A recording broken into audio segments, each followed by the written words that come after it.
Welcome back to part 4 of the Pokemon Sword playthrough.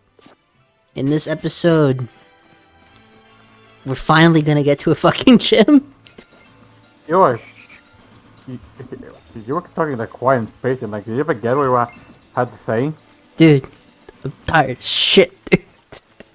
Fair enough. Because of that, because of the tire, let's not continue the Penny argument. I'd rather not spend the next 26 minutes arguing with you about Penny.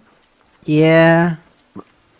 Instead, I want to keep talking about the league, especially oh hey, Magikarp is evolving. Go off, David. Talk about leagues. Yes, the Terra League has been really one of the most historical moments in Pokemon history. Especially shows a lot how X and Y had a lot of potential, but a lot of things were cut. And I'm just talking about the camera. There were plans for a more southern part of Cal to be unlocked, like during the post game, I believe. But that part was, for some reason, they cut that part out. I'm not quite sure why. But here's the thing: we're also gonna have a place called Battle Island, which I think would have been this game, Battle Frontier. What are your thoughts on the Battle Frontier? I love the Battle Frontier, but I understand why they cut it, because 99% of the player base never interacts with it. The 1% who do, it's awesome. It's amazing. But if you are the 99%, you will never touch it. But why does that mean they should cut it out? Like, because some people enjoy. It's not like people hated it. Some people just didn't try it out, and some people liked it. So I don't think anything wrong with leaving it. Because it cuts into development time. By removing the Battle Frontier, they can focus on other things in the game. Now, did they actually do that? Fuck no. But that's the logic behind it. I'm not against the removal of the Battle Frontier, but just make something better. To be fair, the Battle Chateau was shit. The Battle Tower here is not very good. Scarlet and Violet didn't even have a post-game facility. And let's just say that fighting 5 random trainers in Legends Arceus isn't it either. Yeah. But anyway, moving on. You know how Sky Battle was thinking X and Y, which was just kind of a random thing that brought up again? Yeah. Apparently that wasn't the case. So we can have flying in X and Y before Oras. Oh, I remember that. Yeah, I remember that when that was theorized. Because it's no longer theory now. It's been confirmed because of the leak. Yeah, because during Oras's release, people looked into the X and Y files and saw that there was soaring in it, but they didn't have anything concrete. There wasn't a lot in the game. Oh. Well, just taking apart because we're about to fight another of the best rivals in history, Hop. One of the worst fucking rivals in this series. What the fuck are you on? What the fuck are you on? Okay, you telling me this guy can compete with Green? He can compete with Silver? He can compete with Wally? He can compete with Sharon? He can compete with N? He can compete with Barry? I don't think so. I'm sorry. No. I do. Look, no, I disagree. I think he could. Hop has a lot of development in this game. The problem is the post-game shits on that development. In what way? He's still losing to fucking schmucks after being at the league. Well, this game's equivalent to it. But then he gets better. He should not have lost to whichever version you're not playing guy. He shouldn't. If you look at his team composition, it is so much stronger than the other guy's team. It's laughable that he loses it. Hop has to intentionally be playing like shit. Hell, his team at the time when he fights Bede... He's still getting over his loss of how he still thinks he's afraid compared to his brothers. I mean, to be fair, Lee is a fucking success. He's an unbeatable champion. And he's not, okay? I get that. Remember, enough, but that doesn't make him a bad rival. He still needs to get the fuck over it. Just get over it. It takes time. The post game literally happened, I think only a week after. I don't know when the post game takes place. 3 days later. Story, but 3 days later. 3 days. 3 days is not enough time to get over something like that. What, that he made it to the highest tournament in the fucking country? What, he may not have won the damn thing, but the fact that he made it, he beat 8 gyms, he should already be accomplished at this point. He's an accomplished trainer by that point. He always had a lot of pressure on him because of his brother. He always had the pressure to be unbeatable like his brother was. But nobody put that pressure on him. He put it on himself. It wasn't literally. Sonya even remarks that nobody expects him to be like Leon. Yeah, she says that, but can't we really say that's true? Yes, we can, because nobody at any point even references the fact that Hop is Leon's brother. None of the NPCs do. From the people we talk to, but in story, in canon, in lore, you would think that they would code an NPC to have some dialogue with it, but the fact of the matter is, the only NPC that you could talk to that has dialogue about it says that no one is expecting him to. That doesn't mean it isn't true. What doesn't mean it is? Okay, you can't base your thesis off a what if. Well, you can, but then you write a shitty paper.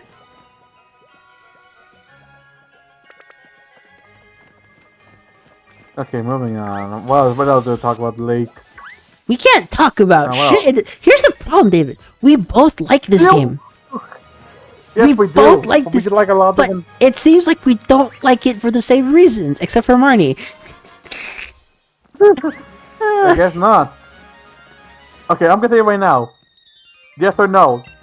The fourth game is one of the best fourth games in Pokemon. Without the DLC, no. With the DLC, yes. No, not counting DLC. Just the base post game. No. Wow. No. Why? We cannot. It's one of the worst post games. I'll be honest. My thoughts on Pokemon Sword was kind of mixed, but with the DLC, it's really freaking good. Now, that's my problem with this. This is a DLC game. It's like, if you're not getting the DLC, you're neutering the experience for yourself. I'm sorry. Base Sword and Shield isn't really, the highest of highs. It's just a well-made Pokemon game at the end of the day. That's all it is. It's like the next COD entry of Pokemon. It's the equivalent of that. It's like, yeah, it's a good game, but it's nothing like special. Okay, they didn't do like Gen 2 where they fit an entire second half into the game, a second region. We didn't get the Battle Frontier like an Emerald. Gen 4 gave us Battle Resort. It gave us rematches. It gave us a tougher Elite Four. It gave us the highest level Pokemon in the series until fucking Red showed up. And then they changed that later with, I think there's a random Haxorus that's level 100 in Black and White, I believe. Generation 5 had the best multiplayer. If you really want to analyze it at a mechanical level, it did. Gen 5 had the Pokemon World Tournament. Gen 6 is when the post-game starts to shit the bed. And I'm going to stand by it. With the DLC, Sword and Shield could be an argument for one of the better post-games, but definitely not the best, even with it.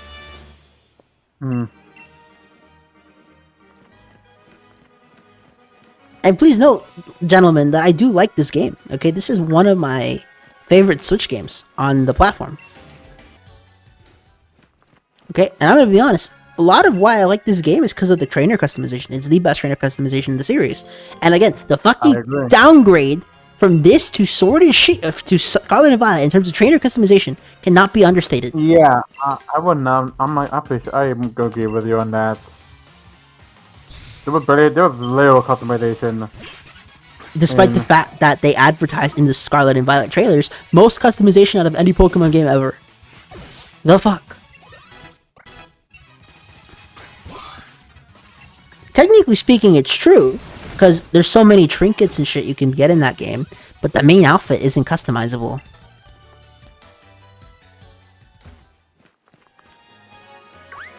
Okay. Oh. I remember. We're gonna get up to him. Beat is a fucking joke. You don't just don't like any of these rivals, do you? I like Marnie. Except Marnie. Except Marnie. Look, Marnie carries this game so hard, it's not even funny. If Marnie wasn't in this game, I might actually hate it. Oh God, Cole. What's wrong with it? I'm gonna be honest. During my Nuzlocke, Cole was the reason for my first death. because I had no deal with the fire type. Okay, genuine point of contention. Every Nuzlocker says that the best Nuzlocke is Pokemon Sword. For base games. Obviously, with fan mods, then the best Nuzlocke is technically Emerald Kaizo. But yeah, this game, I think, is the best Nuzlocke. It used to be Leaf Green Fire Red, believe it or not, but now it's this one. Because this game has the most customization for how much you can do for every single run. Even if you're party types. You can... I think before the first gym, you have access to over 100 different Pokemon. Oh, wow. That is... That's not including DLC, right? That's not including DLC. Without the DLC, Dang. you have over 100 Pokemon you can get before the first gym. So you can have literally, seemingly endless combinations of teams. That's pretty cool. And then thanks to the calendar-based spawn points, some of the battles you could, have completely different teams depending on what month you're playing the game in, if you really think about it. So yeah. I mean, it's pretty cool. Yeah. I don't like this design of the trainer character. I don't think this is a very good design. I'm talking about the Gloria, or talking about this trainer? This trainer, Gloria, is awesome. Okay. Fun fact: her name in Japan is Yuri. That's cool. But yeah, the miner is not the best. Yeah, I think these are the worst miners. Because the miners in Gen 4 are way better. A lot of things in Gen 4 were better. A lot of things in the sprite-based Pokemon era are better. Give me back my fucking sprite games. And if you're not going to give me a sprite game, at least let me customize the character to my heart's content. Here he is. Of the jerk rival. He's not really a jerk. He's just arrogant.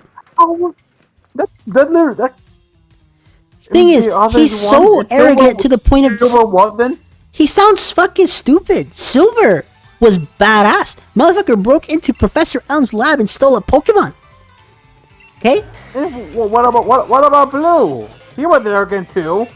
Yeah, but he could actually back up his fucking claims. He was ahead of you the whole game. He had the badges before you even got to the gym. His team was always higher than the rest of the area.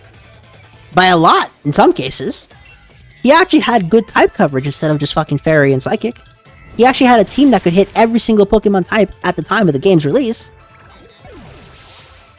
Sure, I still don't... What?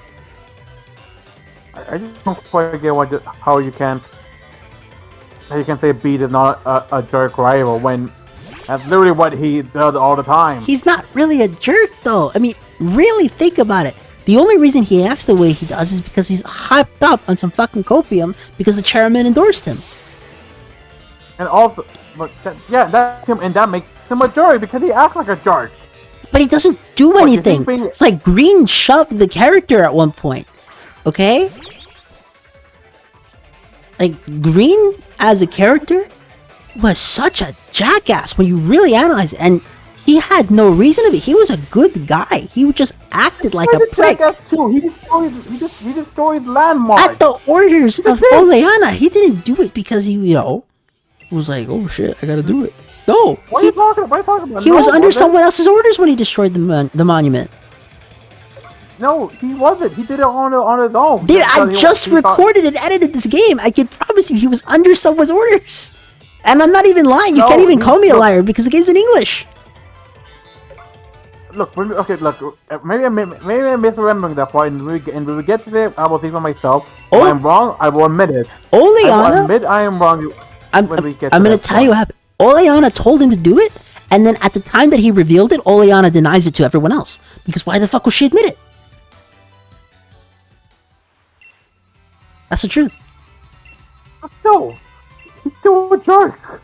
With another scratch, I crushed you utterly. I was shaped by master wide and stern. Do that my soul while you just caught below. Rolls and Leon too shall quicken shame. You can't read for shit. Holy crap. How do I cannot not read for shit? That was reading perfectly. I mean, time-wise, you can't manage your time while reading. Holy shit. You can't manage time. You went too fast. You realize I watched these before uploading them, right? I actually read it myself when I edited it. I don't think you did now. But... I did. Okay.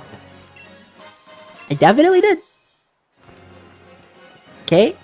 You're acting like I didn't just play through this shit last week and beat everything.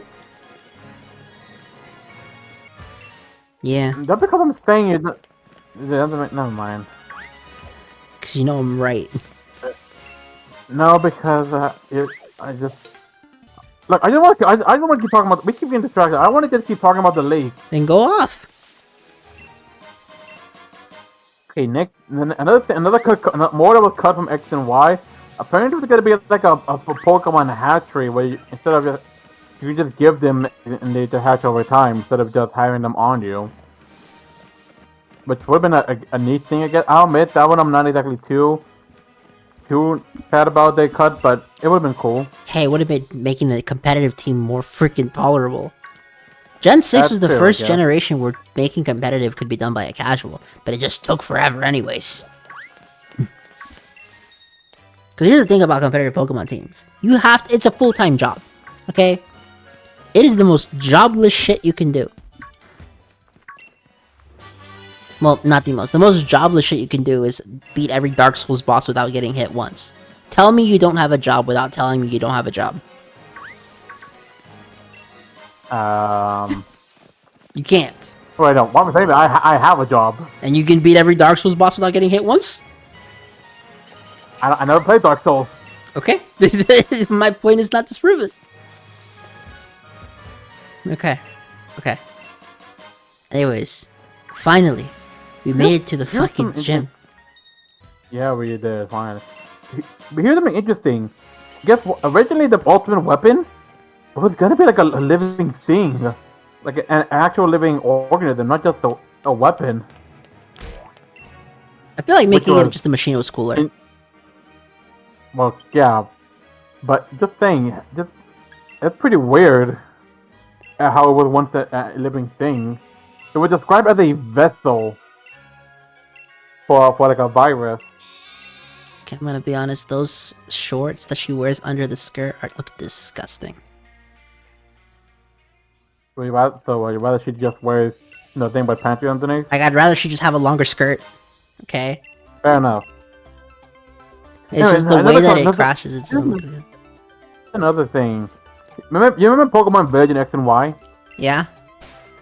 Originally, it was meant to be like just a village of Diddle disguised as humans. That would have been cool. Yeah. Okay, why the fuck is it that you can buy all the uniforms, but you can't use them in the actual gym battles? Good question. Genuinely stupid decision making, by the way. I mean, with how big gyms are in here, like in British soccer, they did take it seriously with uniforms, I guess. Yeah, but you can have different uniforms, though. I guess, yeah. Okay, I'd be down to do it like how they did it with Michael Jordan. Just pay a fine if you want to use different outfit. It'd be the most stupid shit, but it would be realistic, I guess. Especially question. Do you think it's realistic that Pokemon centers are for free? Do you think that'd be realistic? Well, there's a reason that the price of everything went up in this game. If you look at the price of shit, yeah, the fuck. Free healthcare is never free. You just pay for it somewhere else. I guess the Pokemon Center is just paid by, I don't know. Would the league call the Pokemon government? Depends on which region. Because the Pokemon League, the Pokemon world has a government, and they do work with the leagues, but in some areas, the government is the league, and then in some areas, the league is just some freaking group. For example, like, government-wise, the leagues would be... Not Kanto, because Kanto doesn't have that. Kanto actually has its own government. Johto's league is just Kanto's league, so no. Hoenn league is involved with the government because they actually own the Megacorps. If you go back and play the Ruby Sapphire Emerald. Diamond and Pearl and Platinum, actually, it does work with the government, but they're a separate sect of it. Black and White, I believe that the league is actually the government in that game. X and Y, the league is just its own group. In fact, the champion herself was a movie actress during her spare time. Also, the worst champion in the series has to go to her. Holy fuck, her team is terrible. You're joking, right? Diana's team is ass. I'm gonna tell you the truth. I have never fully heard her entire theme because I beat her before that. Okay, you're right. Gita's worse. Okay, you beat me. Gita's worse. Gita is worse. Yeah. Okay, second worst Elite Four then. Holy shit. Oh come on, which tournament T-Bob are awesome? No. And you gotta admit, one the League Four being part of Team Flare. That was cool. That one was cool. Okay. Yeah. I'll give her that, but the other members, no. No. That ain't it. Sun and Moon, fuck those guys, honestly. I hate that shit. Okay. Gameplay wise, it's fine. It's just the writing in that game is so bad. And then the Ultra game is maybe, but not the main one. And then the fucking pacing, holy shit.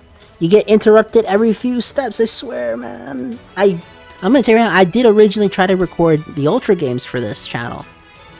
But I fell asleep in the fucking tutorial and I realized, yeah, I'm not doing this shit. I actually fell asleep. No way you did.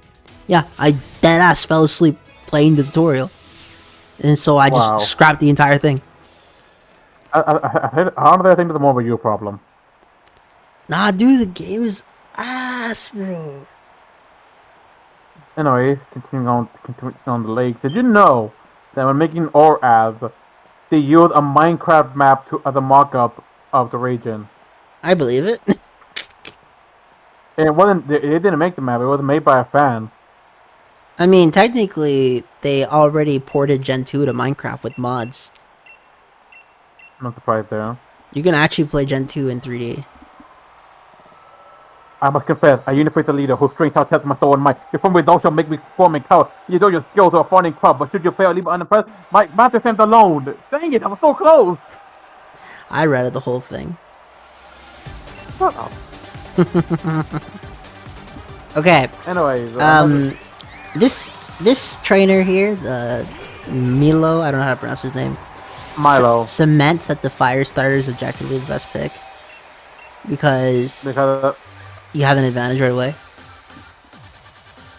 By that logic, Bulbasaur and Squirtle, they are the best. They are the best pick. The Squirtle is the speedrunner's Pokemon of choice, and Bulbasaur is the fucking intellectual's Pokemon of choice as well. Bulbasaur is the best. He's stronger against the first two gyms. And the last one. That too. He's good against all the gyms if you think about it. Because... No. Hear me out. Okay. First of all, Blaine still has Ember in the original Gen 1, so he's perfectly fine. So, yeah, they changed that in Leaf Green Fire Red. In Leaf Green Fire Red, don't bring the Bulbasaur. You're gonna get killed. But the OG, you can get away with it. Except for when he uses Fire Blast, because then you're gonna get, demolished. But only the last Pokemon has it, I believe. Hear me out. Gen 1. You start with Brock, obviously. You're gonna fucking Vine Whip him to death. Misty, same way. Lieutenant Surge, you resist it. Erica, because you're part poison, you're super effective against her. If you use the poison move, obviously. No. Maybe the other way. She's strong against you. No. She's not. Yes. You gotta remember that resistance strong against poison. Erica is the grass gym. I heard Sabrina. Oh. I heard wrong, or you heard wrong. 100%. I have the recording right here. Okay, then yeah. Sorry, continuing. You're right about Erica. Continue. Okay. Then we go to Koga, and while it's true that you're pretty much gonna get hit with resistance, you can also stall him out. And Venusaur has access to enough stalling moves and status moves, and because of how Leech Seed works in Gen 1, where it incrementally drains, you can absolutely slaughter him with a Venusaur. It's much easier to just use a Psychic attack. Are you saying Leech Seed was like toxic? Yeah. In Gen 1 it was. Wow. Yeah, it was busted. They nerfed the fuck out of it. I'm gonna point out, Gen 1 had some of the most broken mechanics you could think of. Like, to the point where I understand why it was nerfed. Like, Rap is the biggest case of Oh, it just skips the opponent's turn. Now, Yeah, how did they balance continue wrap? on. They made it 85% accurate. Okay, continuing onwards. Go on, please. Yeah. Then you go to the Pokemon Tower. Marowak is ground type, so GG. And by that point, you go to Sabrina, Right. and I'm gonna be honest, Sabrina is the only trainer that is kind of dickish, because Yeah. she has no weaknesses, technically, because the only Yeah, bug types you can bring... Yeah. Okay, so that's one And also the gym. gold for the- One Yeah. gym. Then Blaine, who, by that point, if you don't have a good water type, that's different. Okay. And then Giovanni, 4 of his 5 Pokemon are weak to grass. Right, so you beat them easily. And then we move on to Elite Four. Lorelei gets slaughtered. Bruno's 2 Onyxes get defeated. You're gonna struggle against Agatha because Ghost resists grass in Gen 1 for some fucking reason. I don't know why. And then Lance. Lance... No, Lance, you actually... None of the starters are good against Lance, really. Yeah. And then the and then rival's again, actually... The rival, you actually have to strategize. But that's it for this Right, and episode, that's it. ladies and gentlemen. Have a nice day.